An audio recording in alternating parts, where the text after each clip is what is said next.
Salut les amis, selon les données récentes, la maladie d'Alzheimer et apparentée touche 1,3 million de personnes en France. Ce nombre devrait doubler en 2050. Cela correspond à 3 millions de personnes directement concernées et un Français sur 10 de plus de 30 ans qui a un parent ou un conjoint malade. Mais le plus inquiétant dans tout ça est que près d'un malade atteint de la maladie d'Alzheimer sur 3 n'est pas diagnostiqué. C'est-à-dire qu'il se balade dans la nature sans qu'on sache que la maladie se développe. Il s'agit peut-être d'un de tes proches. Cette vidéo et les 3 qui suivront sont là pour t'aider à repérer certains signes d'alerte importants de la famille des maladies, de la maladie d'Alzheimer. La première vidéo va poser un cadre. Dans la deuxième vidéo, je te parlerai de la maladie d'Alzheimer en elle-même. Dans la troisième vidéo, je te parlerai des cousins et cousines de la maladie d'Alzheimer qui sont quand même très fréquents. Et ensuite, dans la dernière vidéo, je te parlerai des cousins plus éloignés, d'autres pathologies proches de la maladie d'Alzheimer, mais qui sont un peu plus rares. L'idée, c'est que tu puisses connaître certains signes qui peuvent souvent passer inaperçus, donc si on ne les connaît pas, et donc pouvoir réagir. Alors n'hésite pas à t'abonner au compte pour ne pas perdre les prochaines vidéos. Et enregistrer cette vidéo si tu ne veux pas la perdre. En passant, je m'appelle Bruno, je suis médecin gériatre et je te donne sur cette chaîne des informations pour mieux vieillir, mais aussi pour accompagner tes proches. Avant de te dire les signes à rechercher dans la maladie d'Alzheimer, il faut reconnaître la famille de maladies à laquelle appartient la maladie d'Alzheimer et qu'on va explorer ensemble. Cette famille de maladies s'appelle les troubles neurocognitifs majeurs. Pour savoir si on est face à une maladie d'Alzheimer, il faut tout d'abord savoir si on est face à cette famille de maladies. On regarde 4 choses. En 1, il y a un déclin cognitif, c'est-à-dire qu'il y a une notion d'évolution, de diminution de l'état cognitif. Alors qu'est-ce qu'on entend par état cognitif? Eh bien, c'est tout ce qui se rapporte à la fonction de connaissance, en soit la mémoire, le langage, le raisonnement, l'apprentissage, la résolution des problèmes, la prise de décision, l'attention. Ça en fait déjà un sacré paquet de choses à regarder.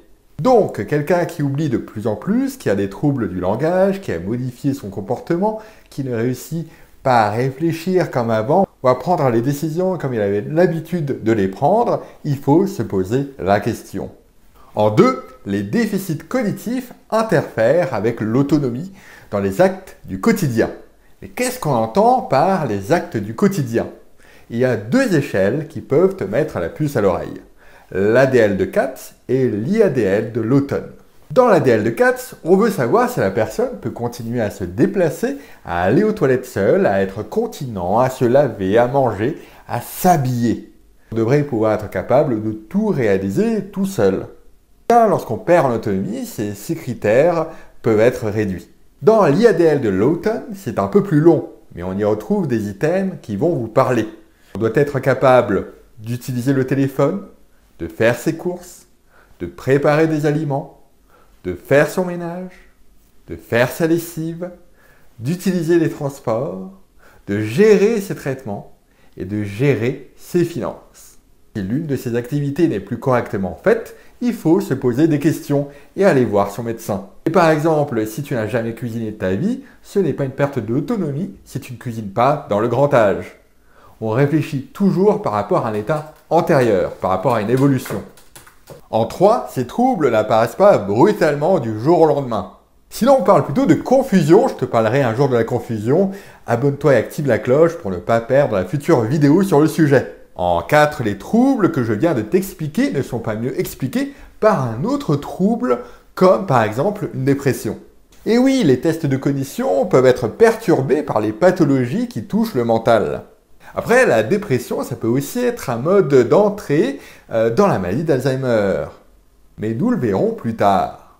Si tu as ces 4 critères, on va alors plus loin pour identifier quel trouble neurocognitif majeur la personne présente.